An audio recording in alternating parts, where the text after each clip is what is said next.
Hello, America, and welcome to Pivot Point, a show bringing you diverse views on the news. I'm your host. Before we start the show today, I'd like to give a shout out to The Agenda with Ari Rabenhoft on Sirius XM Left 127. I was pleased to be a guest host on Ari's show this week, this past Wednesday from 9 to midnight, and it was an excellent show. We had Avis Jones DeWeaver, we had Kambiz Lavasani of the American Federation of Teachers, and we had Tracy Fox, who talked about obesity. So it was a great show, and shout out to Ari for giving that opportunity to weactradio.com, 1480 AM, if you're in the D.C. area. Today, we have a great show for you as well. Has the Obama administration politicized the IRS? Have Microsoft and Google undermined our right to privacy by colluding with the U.S. government? These are all issues and more that we'll cover in this show. I am pleased to have Michael Hiltzik. He is a Los Angeles Times business reporter on the phone with us. Michael, are you there? I'm here. Michael, the issue of the IRS has resonated with the American public, but you have taken a different stance. I think that you have said that the IRS is doing the right thing and they need to do more. Can you explain? Sure. Let's keep in mind that what this so-called scandal is all about is about the IRS enforcing the law regarding tax-exempt organizations. Essentially, the organizations that were screened for whether they deserve this tax exemption were applying for an exemption that falls under 501c4 of the Internal Revenue Code. So they're known as 501c4 or C4 organizations. These are organizations that are supposed to be social welfare groups. The model for this group is a volunteer fire department, a literacy program, an educational foundation. It's supposed to apply. It's supposed to serve broad communities of people. It is not supposed to engage in politics. So when an organization applies for this exemption, it really needs to be tested as to whether it's a political organization secretly or a genuine social welfare organization. That's what the IRS was trying to do. This office in Cincinnati that's been blamed for this fiasco has said, we looked for guidance from the Washington office of Exempt Organization, the Exempt Organization Department, which is supposed to help us figure out what the standards are for awarding this exemption. Now, we didn't get much help, but that's really what was going on. So this was a case of the IRS, people in the IRS trying to enforce the law, not getting much administrative assistance in doing it, but this is the job that they are supposed to do. Well, interestingly enough, last week, Darrell Issa, the chairman of the House Government Reform and Oversight Committee, actually accused the Obama administration of politicizing the IRS by actually giving them the directive to actually weed out these Tea Party organizations. And this week on this morning Sunday shows, Elijah Cummings, the ranking member of that same committee, actually rejected Darrell Issa's argument, saying indeed this actually was from the bottom up, that the staff in that Cleveland office actually were concerned about the number of organizations that were Tea Party focused or that had, a certain type of possible political activity, that they were coming in the door at higher rates than they normally did. And so, indeed, it seems like this was a case of IRS rank-and-file staff people seeking to just do their job, that indeed that they thought that this was unusual and that they have a critical role to play in screening these types of organizations. Well, that's right. First of all, leaving aside that Congressman Issa is known for being somebody who shoots first and gets to the facts never. When he made that statement on the Sunday show a week ago, he didn't have any evidence. He still hasn't produced any evidence. I think what Congressman Cummings was saying is that there have been interviews that have been conducted with IRS personnel about this by the ISA committee, and it sounds to me like they don't actually show what Congressman Issa says they show, and that's why Cummings is saying if he doesn't release the full transcripts, the Democrats on the committee will. And I think that's right and proper because ISA clearly has been just attributing more to these interviews than they probably bear. Right. The fact of the matter is that the rules governing 501c4s, and let's keep in mind that the reason political organizations might want to register as a 501c4 is that not only do they get a tax exemption for anything they earn, I think that's minor. The major point is that they are allowed to keep their donors confidential. Right. And that's worth more than gold in political because political of funding. Citizens United. Tell us about Citizens United, and also then lead us into Crossroads GPS and the kinds of organizations that the 501c4s seem to be evolving into as a result of the Citizens United decision. Sure. Well, Citizens United was a Supreme Court decision in 2010. It was written by Justice Anthony Kennedy for a narrow majority. Basically, what it did was it outlawed all sorts of restrictions on corporate donations to election campaigns. Mm-hmm. We all remember the Mitt Romney statement that corporations are people.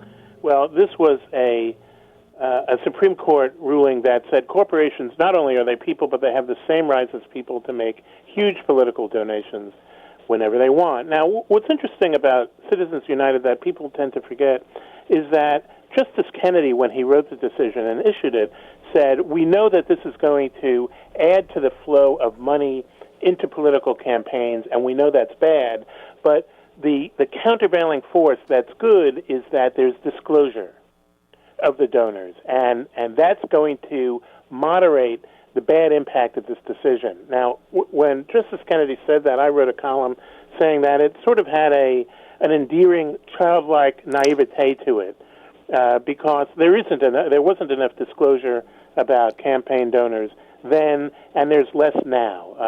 Was he imagining some law that doesn't exist that actually asks 501c4s to 100% disclose their donors? Well, he wasn't even thinking about 501c4s. He was thinking about all sorts of other donations because C4s weren't really on anybody's radar screen back in 2010. The fact of the matter is, as I pointed out in a column, that back in, say, 1996, the percentage of political contributions on the federal level that were disclosed, that is, where the donor was disclosed, was very close to 100%. In the last election, it was 40%. Wow. So that's 60% of these donations are being made in secret, and C4s have become one of the great instruments of that secrecy. I think everybody remembers Karl Rove. He was a political guru in the Bush administration, and he has since, of course, left government to create a C4 organization called Crossroads GPS, and there are others like it. Can you tell us why that kind of organization represents a threat not only to the IRS code, but to possibly democracy? Sure. Crossroads GPS, it's an affiliate of the super PAC American Crossroads, which Rove also set up. It's a C4. It claims to be a social welfare organization.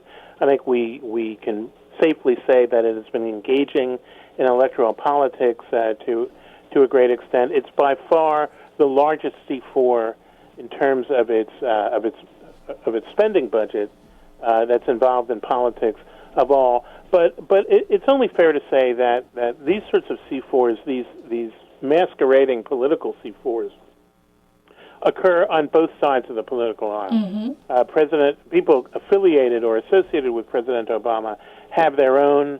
It wasn't nearly as large as Karl Rove's C4, and it's fair to say that openly conservative C4s outspend liberal or democratic C4s by a great margin. But everybody is in this pool, and it's bad, and it's wrong. And tell us why it's bad, because, literally, the IRS employees are the last bulwark for protecting democracy in this regard. I mean, why is it bad for democracy? Well, I would say that the IRS employees are the only bulwark. Mm-hmm. It's bad for democracy because, first of all, it's bad enough to have elections decided on essentially on a flow of millions upon millions of dollars. I think that the budget of Crossroads GPS is something at least $30 million. It's even worse if we don't know who's making these contributions. I think that's fundamental democratic a fundamental democratic government is you have to know who's paying for ads, for campaigns, for all these things that go into elections. And then you can make a judgment as to whether you want to vote for or be affiliated with a candidate who's getting money from whoever it is. If the money is dark, there's really no way of knowing who's influencing all voters. So where do you see this going? Do you see Congress actually trying to look at mandating donor reporting for C4s? Do you see, it seems like the IRS employees are embattled at this moment. Well, they sure are embattled. But the problem is we have already seen an attempt in Congress to get more disclosure of all campaign donations go down in flames. That was the Disclose Act. It was carried by Senator Chuck Schumer. I think he has said he's going to try again. But that's an example of how tough it is to get disclosure. And that's because politicians, once again, on both sides of the aisle, value secrecy. They don't necessarily want people to know who their donors are, and their donors don't necessarily want to be identified.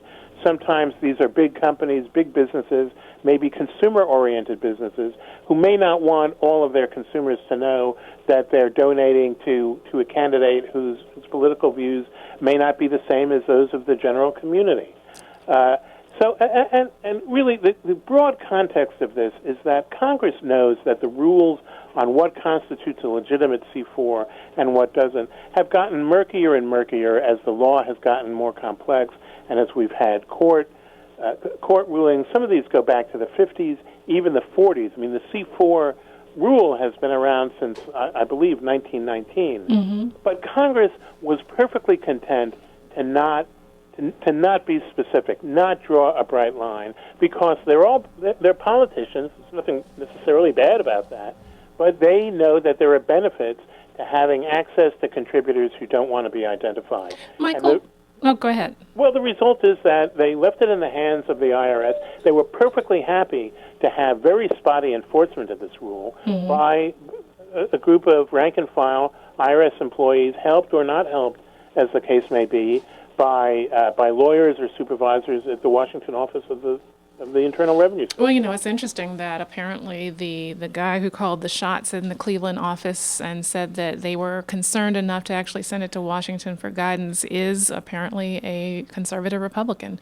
And so serving, of course, as a civil servant, not an appointee, but had enough consciousness and enough concern about our democracy to actually say, let me do my job despite my politics and send this up. So it's interesting in that respect. Can you tell us why the general public should be concerned in terms of the opportunity cost of having tax-exempt organizations and fake tax-exempt organizations that have political purpose?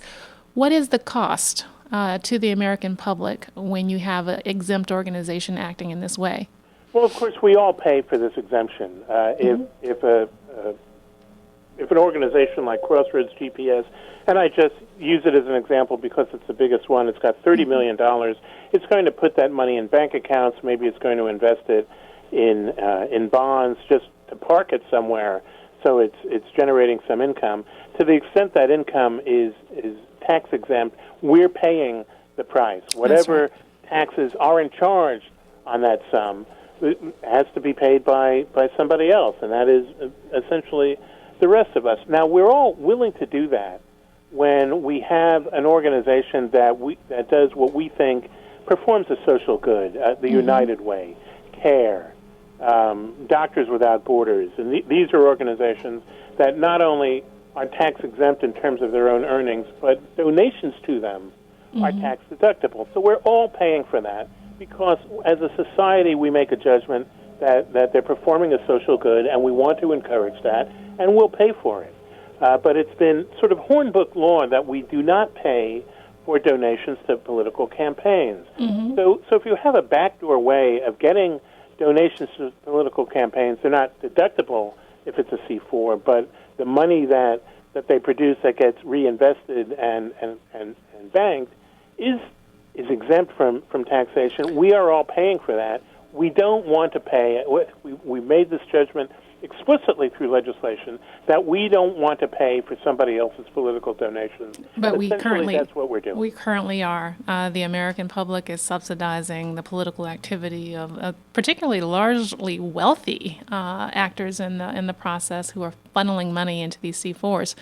At the same time that we're in the era of sequestration and Head Start programs and Meals on Wheels and other critically important programs are actually being cut. And so we actually have to do something about this.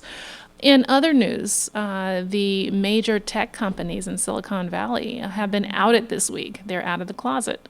Apparently, the firms have actually entered into an arrangement with the U.S. federal government to actually launch several secret programs where it allows they turn over the data, everything from the metadata with regards to who people are calling, who they're emailing, what social media platforms they're using, and how many times they're calling people, et cetera, what connections that they're making online and via traditional telephone. What impact do you think, since you're a Los Angeles Times business reporter, not far from Silicon Valley, what impact do you think that this disclosure will actually have on these companies? Well, that's a very good question. As you may know, the one company that we know really resisted the government's effort to make this arrangement is Twitter. Mm-hmm. So among certain people in Silicon Valley and I think in the tech world, Twitter is being held up as a hero of the war. But I think this really goes to the question of how much privacy do we in the United States expect in our daily lives anymore, and how much of an invasion of privacy are we willing to countenance for whatever gains we get from it? President Obama says, well, the trade-off is you give up a little bit more of your right to all your personal information being secret, and in exchange, we get a more efficient and more effective effort against terrorism and other threats to national security. Yet the prison program did not stop the Boston bombers, and certainly the issue of whether we are truly secure, even with the collection of all of America's communications data, still remains, outstanding. Well, that's true, and we should keep in mind there are a lot of things that are still very, very murky about this program. We're talking about the prison program, which I'm sure there will be more revelations and more information. We don't know exactly what the terms were of the collection of this data. The government is saying, and I think the companies are concurring in this, that the data went out from the companies to the government, that the requests from the CIA or the National Security Agency had to involve foreign nationals. It had to be data that was attributed to not to American citizens. Who knows to what extent that's true? The real problem with the oversight of these programs is that the oversight itself, although we're assured there's plenty of it from Congress and from the judiciary, is itself secret. Mm-hmm. In fact, when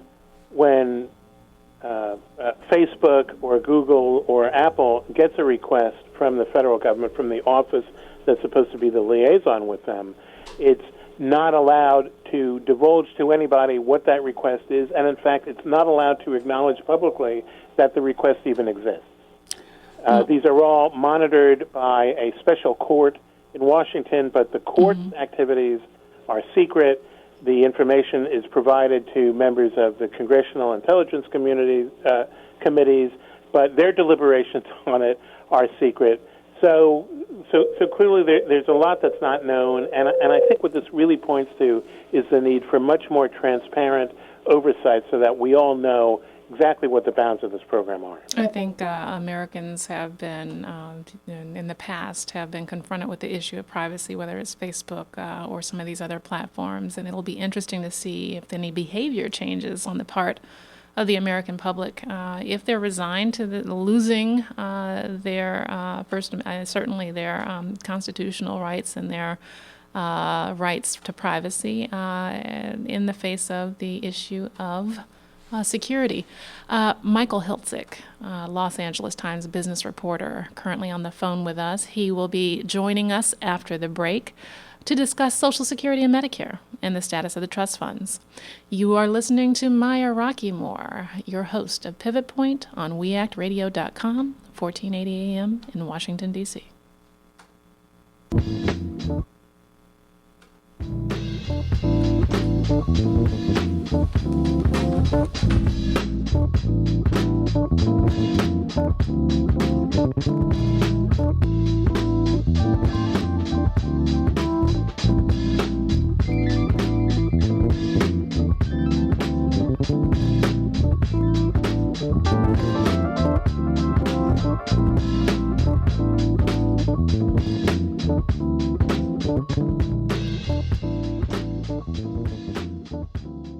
This is John Bauman.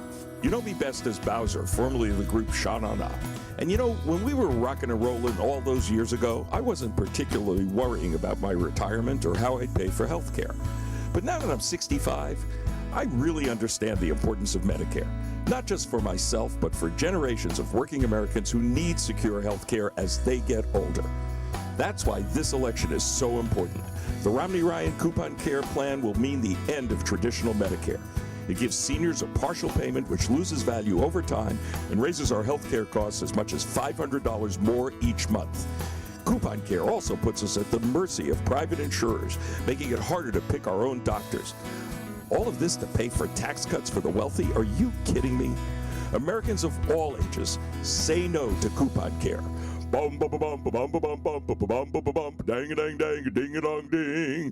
Preserve Medicare. You're listening to We Act Radio, WPWC 1480 AM. Visit us online at weactradio.com. Social Security and Medicare. These programs touch the lives of virtually every American family. Yet with so much misinformation out there, Americans are pretty confused about their future. You deserve the truth. For more than 30 years, the National Committee to Preserve Social Security and Medicare has been leading the fight to preserve our nation's most successful programs. Join us and find out how to keep Social Security, Medicare, and Medicaid strong for all generations. Learn more online at thetruthnow.org. This is John Bauman. You know me best as Bowser, formerly of the group Sha Na Na. These days, I'm rocking and rolling nationwide as part of the Truth Tour with the National Committee to Preserve Social Security and Medicare. Some politicians claim they want to protect Medicare, but the truth is they support the Romney-Ryan Coupon Care Plan, which would end traditional Medicare. This could raise our health care costs as much as $500 more each month. Ending Medicare doesn't protect it. Learn the facts and join our national campaign at thetruthnow.org. You're listening to We Act Radio, WPWC 1480 AM. Visit us online at weactradio.com.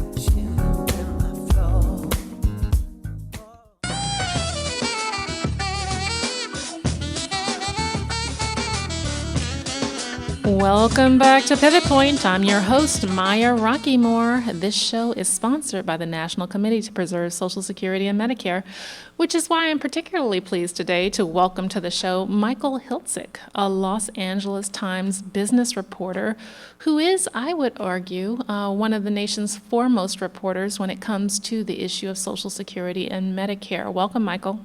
Well, thanks. Thanks for that kind compliment. Michael, last week, the trustees of the Social Security and Medicare trust funds actually issued a report about the status of the trust funds. What did it say?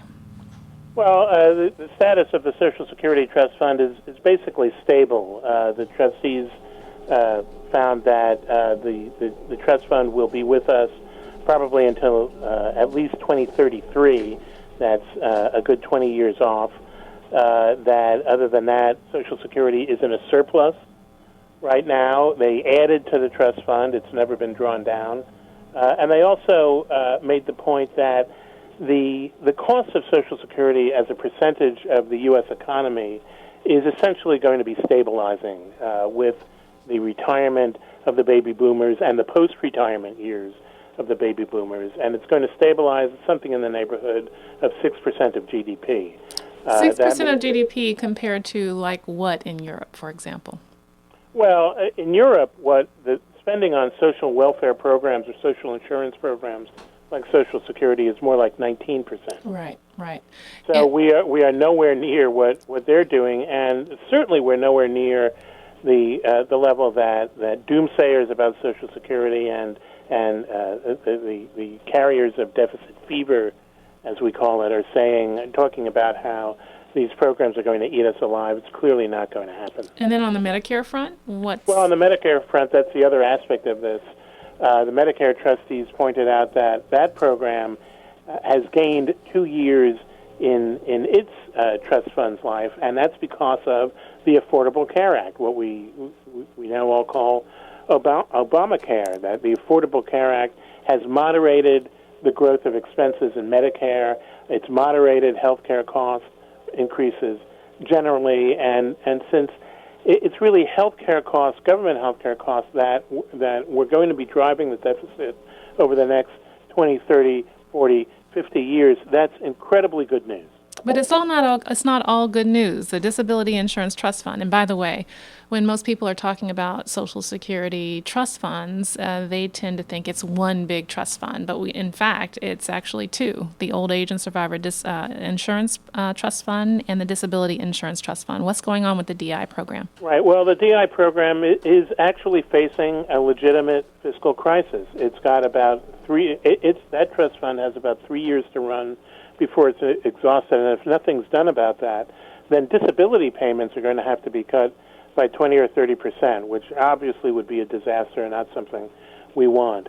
And yet, on the other hand, as we know, this crisis facing disability has been known for probably 10 or 15 years. Mm-hmm.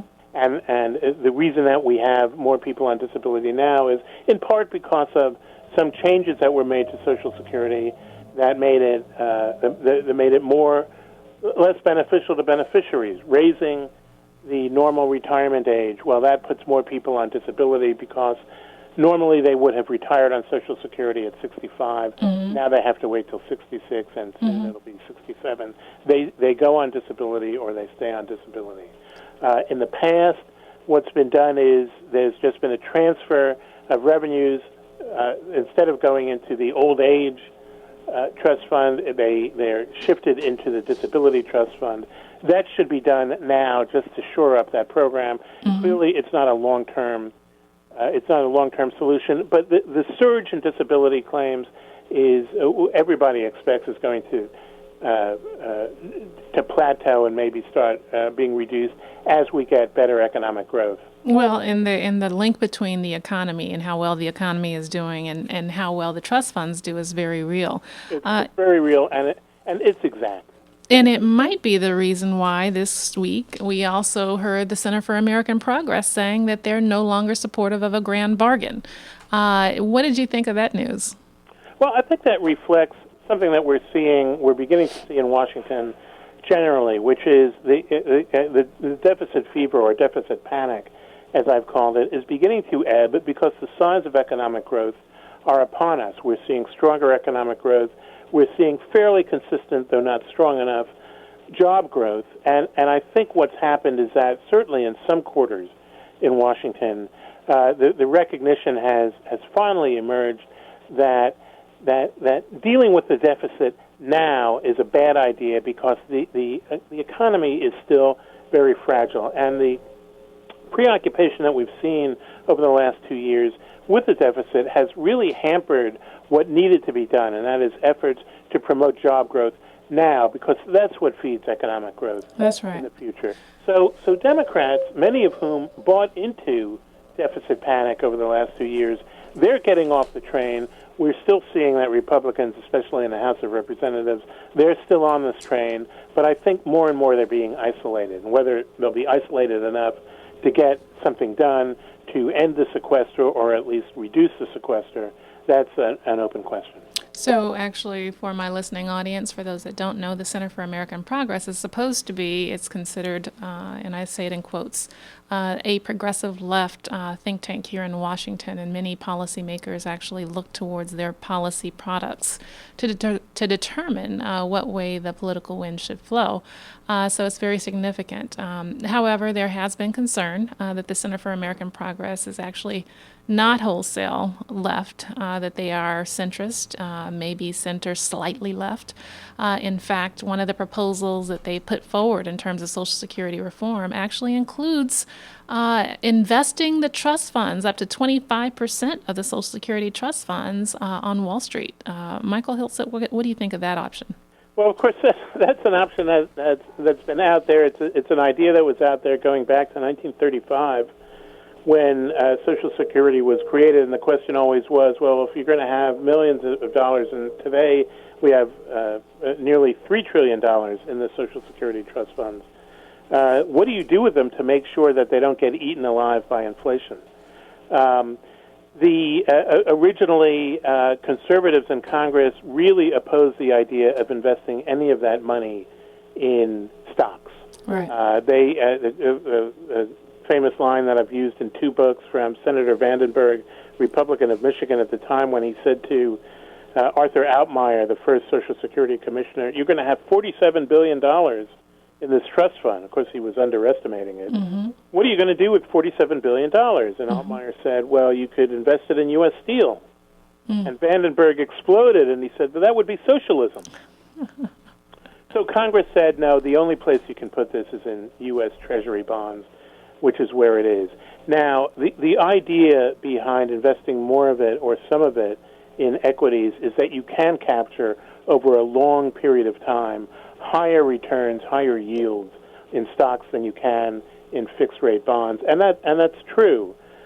Even Bob Ball, who was Mr. Social Security, whose name you know, and I'm sure most of your audience knows, one of the great defenders and one of the great leaders of Social Security over the years, he was willing to accept an investment of the trust funds of the Social Security Reserve in equities of up to maybe 40%, but he didn't think it should be more than that because equities do rise and fall. They can be very volatile.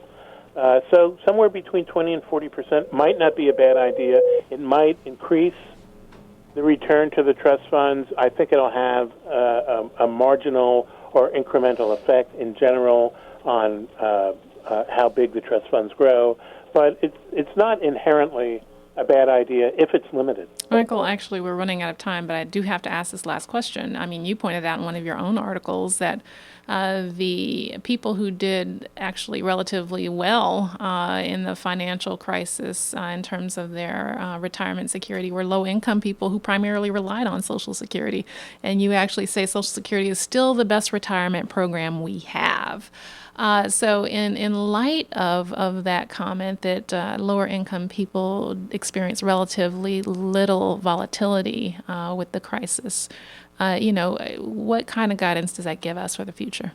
Well, what it tells us is that, in general, retirement security has been declining for almost all Americans, and that's because we've lost the defined benefit, the sort of traditional corporate employer pension program that used to be much more common, where the risk was borne really by the pension fund and was very careful about those risks. Now we have defined contribution plans like 401ks, where the risk is borne by the worker and retiree. You put your money in, you contribute, you invest it in the stock market, and if the stock market explodes or implodes, you take the risk. And that's what happened in 2008. Everybody knows the old joke about my 401k is now a 201k. But Social Security has been consistently the one stable pillar of retirement security, and the lower income people who don't have much in 401ks and don't have savings, they survived in relative terms the market meltdown because most of their retirement was bound up in Social Security, which was not sensitive to the market, and that was a good thing. And that's why my proposal was, let's strengthen Social Security by making it bigger, by making it carry more of the burden people's retirement. That'll be better for everybody. I'm going to have to actually ask you to come back on at a later time to talk about how to strengthen Social Security's benefits, because indeed you make a good argument that we should be talking about expanding them. And this is Michael Hiltzik. He is a Los Angeles Times business reporter. Thank you, Michael, for coming on. It's my pleasure as always. All right. Next, we will have Kristen Rowe Finkbinder, co-founder and executive director of MomsRising.org. And I'm going to talk to her about, are women using their power to change the workplace? You are listening to Pivot Point with Maya Rockeymoore, sponsored by the National Committee to Preserve Social Security and Medicare.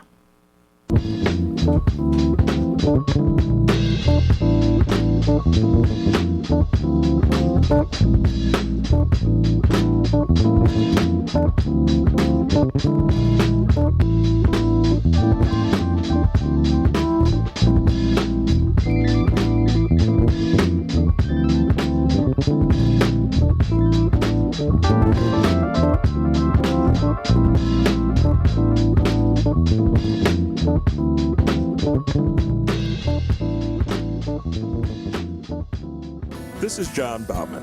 You know me best as Bowser, formerly of the group Sha Na Na.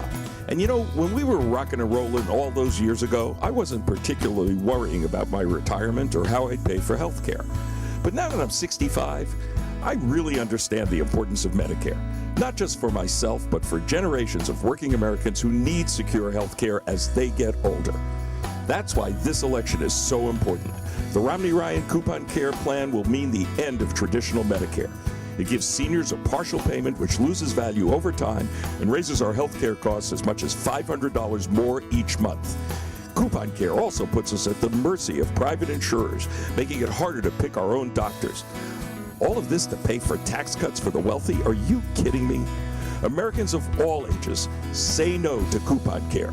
Bum bum bum bum bum bum bum bum bum bum bum dang a dang dang ding a dong ding. Preserve Medicare. You're listening to We Act Radio, WPWC 1480 AM. Visit us online at weactradio.com. Social Security and Medicare. These programs touch the lives of virtually every American family.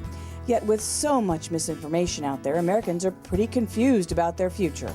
You deserve the truth. For more than 30 years, the National Committee to Preserve Social Security and Medicare has been leading the fight to preserve our nation's most successful programs. Join us and find out how to keep Social Security, Medicare, and Medicaid strong for all generations. Learn more online at thetruthnow.org. This is John Bauman. You know me best as Bowser, formerly of the group Sha Na Na. These days, I'm rocking and rolling nationwide as part of the Truth Tour with the National Committee to Preserve Social Security and Medicare. Some politicians claim they want to protect Medicare, but the truth is they support the Romney-Ryan Coupon Care Plan, which would end traditional Medicare. This could raise our health care costs as much as $500 more each month. Ending Medicare doesn't protect it. Learn the facts and join our national campaign at thetruthnow.org.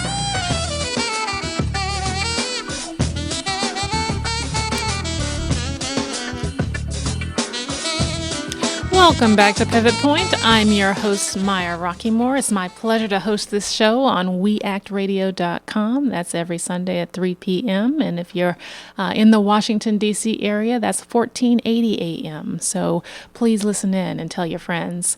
At this time, I'd like to welcome to the show for the first time ever, and I don't know why, Kristen Rowe Finkbinder. She is the co-founder and executive director of MomsRising.org. Welcome, Kristen. Thanks for having me on. You know, listen, this week there were two stories that really stood out to me. The first was sent to me by my friend from graduate school. It was a story about Donna Shalala down in Miami. A professor at the University of Miami had been alleged to have harassed a graduate student, sent her all kinds of emails that were suggestive and explicit, and he actually lost his tenure. And all of us were amazed because we all came through our PhD programs in another era when usually the graduate student would be forced out of the program. And so I made the point that, you know, Donna Shalala is a feminist, and it looks like she's using her power to change the culture of the university. And then flash forward, and I saw a whole host of women senators who were actually interrogating the heads of the various branches of the U.S. military about the rising sexual assault rate in the U.S. military. What is your sense? Are women who are in positions of power actually using that to benefit women in the workplace? Absolutely. We see more and more women coming forward and making their voices heard to help other women. And I'm hoping that voice, that power, is just going to keep getting stronger. Obviously, we're not all the way there yet toward, true equality. We still have very high rates of violence against women, and we still don't have enough women in Congress. Only 18% of women of Congress made up of women, and only less than 5% of Fortune 500 company CEOs are women. So we have a long way to go. But as we do see women getting there in those halls of power, in those boardrooms, we do see women's voices and women's equality being brought up even more. And one of the things that's important is that this isn't just sort of what I think. There have been studies and analysis of actual legislation passed. And when there are a certain percentage of women in legislative bodies, the legislation that is passed actually, no matter if those women are Democrats or Republican or other, actually reflects women's both contributions and needs more as a whole. So it's an interesting topic. Kristen, why is it important that the workplace be made friendly for moms? So, for example, 40% of women in the active duty military actually have children. Why is it important? I think many people don't understand the importance of making the workplace friendly for moms. Yeah, well, I think it's a funny question because, of course, we all have at one point had a mother, and about 81% of women in America do become mothers. And so why is it important for the workplace to reflect the needs of not only mothers but of all caregivers? And the reason is that being a mom or a dad or a caregiver is a job. It takes a lot of resources to raise a child. In fact, it costs now, just in plain old dollars, over $200,000 to raise a child from birth to age 18, not including college right now. So when we're wanting people to be in the labor force, as we do now, 3/4 of moms are in the labor force, and 40% of breadwinners are moms in families right now. We also need to have structural systems set up to address the jobs that need to happen as both a caregiver and as a parent. And we need to be able to make sure that children, moms, families, and businesses can thrive, because we all lose out, all of us, even taxpayers, when we don't. Interesting that you brought up the military. That is a good case in point. The military has actually seen this need for quite some time, as they've seen parents in the military and parents needing to serve. And they have one of the best systems of child care providing of any system in the country. They have over 200,000 kids in the care of the Department of Defense in child care. They have a sliding scale that parents pay based on their income to get that child care provided. They have a plan for curriculum, rich curriculum, and then they also pay the child care providers an actual pay scale that is commensurate with other military jobs. Now you go into the civilian area, and you have child care costing more than college. You have parents between a rock and a hard place because child care providers are paid some of the lowest wages of anybody in the country, about $19,000 a year. Wow. And you don't have a curriculum standardized that actually provides for an enriching environment. So that is a good point that you brought up, Maya. The military has, is sort of on the first line, literally, of seeing why we need to acknowledge working parents. And last week, a study was released, a national study was released on a term called Breadwinner Moms. And it's comprised of two categories of women, women who are married, who earn more than their husbands, and women who are single heads of households. And there are distinct differences between those populations. The ones that are married and earning more than their husbands tend to live in households that are higher income and that are whiter. And the ones who are not married tend to be, and that are single heads of households, tend to be lower income, disproportionately younger, and disproportionately black and brown. Do you think that policy actually needs to be customized to address the needs distinctly of these two types of women? Well, I think right now we are in a situation where we don't have a floor. That we have no floor in terms of our workplace policies, meaning, for example, over 177 countries have some form of paid leave after the birth of a new child, and the United States isn't one of them. over 160 countries have some form of paid leave or paid sick days, for moms, for dads, for people, and the United States isn't one of them. And so we live in a country where you're exactly right. We can look at what's happening without a floor and see, and the floor would be standards for minimum guaranteed time off, minimum guaranteed ability to, get better from being sick. Everybody gets sick, and not everybody can get better. We need minimum standards, and that's how I'm defining the floor. But when we look at what's happening, who has access to those policies, we are seeing definitely more than one experience. 80% of low-wage workers, the majority of low-wage workers are women and moms, don't have access to a single paid sick day. 40% of private sector workers don't. But we do see the breakdown of people having an impact due to the lack of a floor based on income levels. And we do also see, when we're talking about income levels, we have a very a serious situation going on with wage gaps, wage hits, wage discrimination. And what happens is that women without children, one study found, make 90 cents to a man's dollar, moms 73 cents to a man's dollar, single moms, of which 41% of all births are now to single moms, make about 60 cents to a man's dollar, and women of color are experiencing the biggest wage hits of all, and that is increased on top of those numbers. And so we're looking at people working hard, playing by the rules, and experiencing extreme discrimination in hiring and wages based on where they are in both maternal and other status. I think that some in my listening audience may be wondering why we're talking about the status of women in the workplace, and certainly moms when it comes to, we traditionally focus on the politics of aging, but this is actually where the rubber meets the road.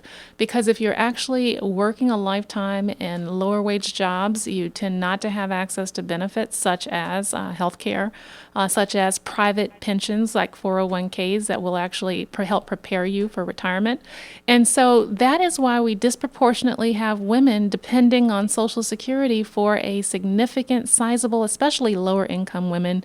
90% or more of their retirement security comes from the Social Security program.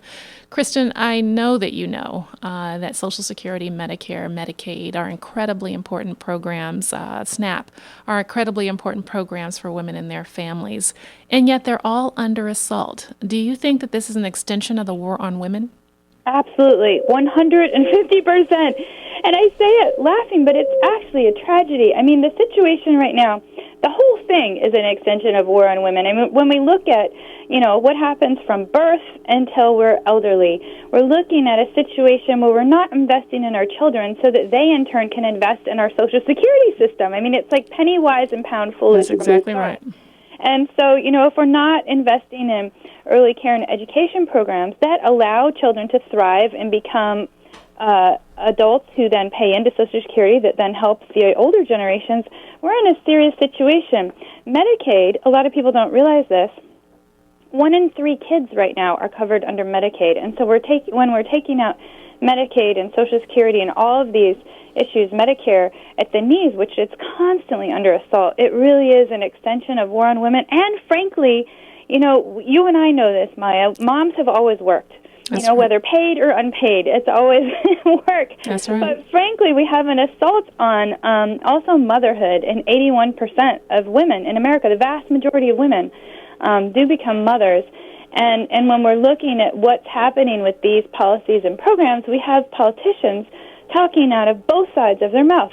On one side of their mouth, we had the governor of Mississippi last week say that the reason for our mediocre education system is working moms. I kid you not, he actually said that. Mm-hmm. But then on the other side, they're cutting programs like Social Security, Medicaid, and Medicare and saying, it's your fault if you can't make ends meet.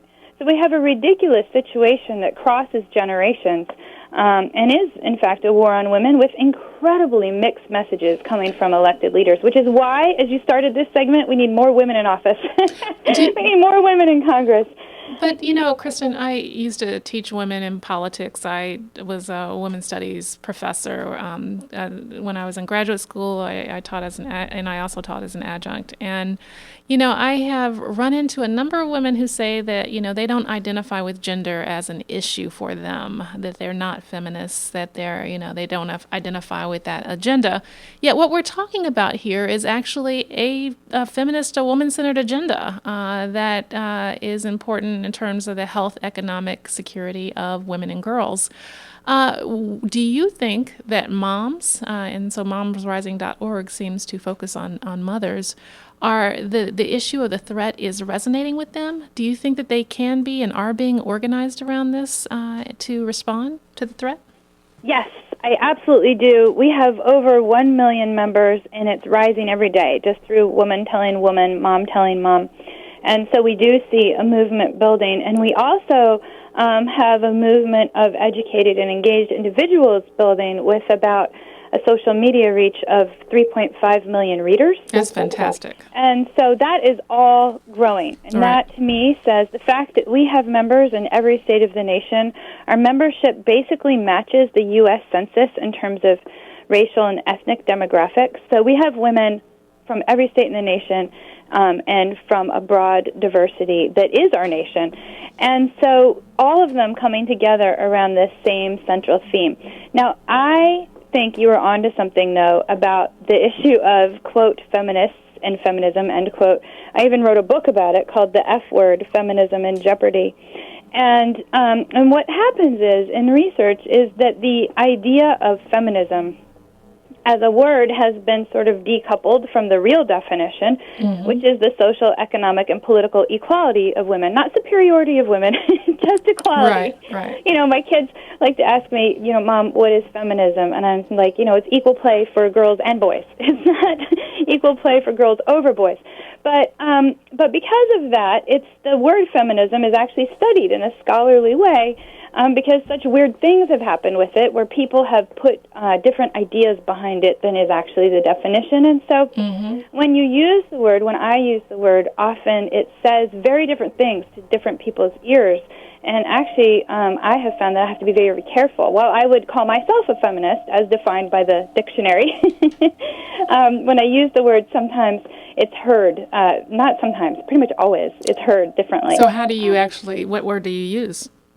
Well, I'm fine using feminist about myself, but we also use, be very specific about what we're fighting for. We're fighting for women's equality, we're fighting for economic security, and frankly, in the situation that we're in right now, with how much women, mothers, and families are negatively impacted by our lack of public policies that reflect our modern labor force, we're fighting for our nation's national economy.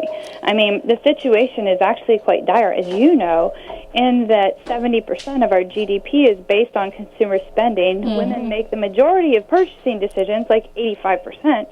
And when women don't have funds to spend because we have such extreme wage and hiring discrimination, then it negatively impacts our whole economy. Has momsrising.org been welcomed into the feminist community, or you view with suspicion? Yeah. Okay, all right. Yeah, I have long stories, though, from writing. The motherhood part was not initially welcomed, but that was many decades ago now. Okay, all right. And we can talk about it. And the push for equality, there was a push against traditional gender roles. And that was important at the time. This is now many decades ago. And in that push against traditional gender roles, sometimes the mother part got left behind, but it's certainly very integrated and top of the list for most feminist organizations now. So tell us how this works. Social Security, Medicare, Medicaid under threat. We still have, huge threats coming in terms of a woman's right to choose. It just seems like, on the policy front, there remain all of these threats. How does momsrising.org organize that 1 million plus membership to advocate on behalf of their interests in Congress and in state houses around the country? Well, we organize in what we like to call layer cakes because we like to eat cake, but really what it is multi-layered citizen engagement effort. So for every project that is prioritized, and we can talk about how we prioritize different policy areas, what Moms Rising does is we know that people are busy. I mean, we were just talking about the fact that 80% of low-wage workers don't have access to a single paid sick day, so how the heck are they going to lobby? You know what I mean? We have a busy constituency, like extremely busy. Women are juggling an unprecedented number of roles at the same time.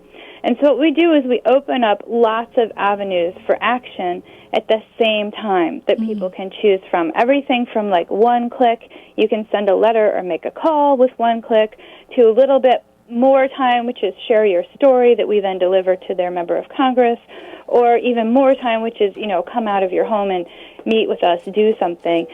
Usually in each engagement pathway that we have, we will have probably between 5 and 7 different ways that folks can take action, because we acknowledge and understand that people are busy.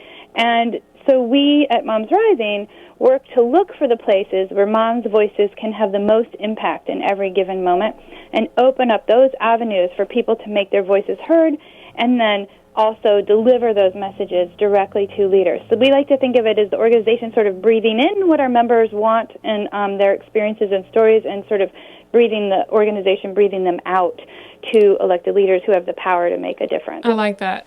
Kristen, we have about a minute left, but I'd like you to answer in 1 minute. Why we share something in common, and that's the issue of childhood obesity. Why is childhood obesity important for America's fiscal future? Oh, in 1 minute, it's absolutely important for America's fiscal future, because not only is it the right thing to do to have healthy children, it's also the smart thing to do economically for our country. And, for the future success of our country, we can't take the wings off the engine of our airplane that moves us forward, and that is our kids. And so we can't hamper our children with this. I like that. So the productivity of the future of this nation depends on healthy kids, and who turn into healthy adults who can actually contribute to the economy and maximize their contributions. Thank you, Kristen Rowe Finkbinder. You are great. I always enjoy speaking with you. And thanks to all my listening audience for joining me for yet another edition of Pivot Point with Maya Rockeymoore.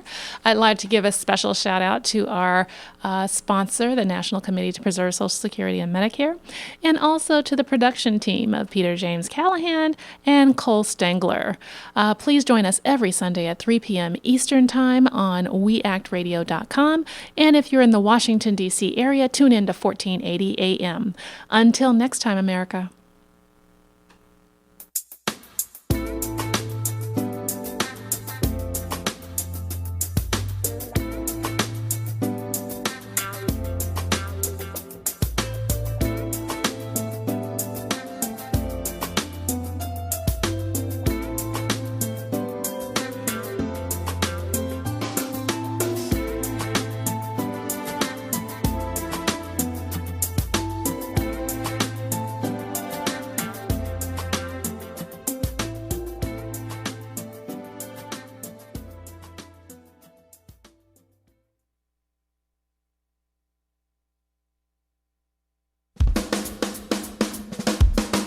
You're listening to We Act Radio, WPWC 1480 AM. Visit us online at weactradio.com.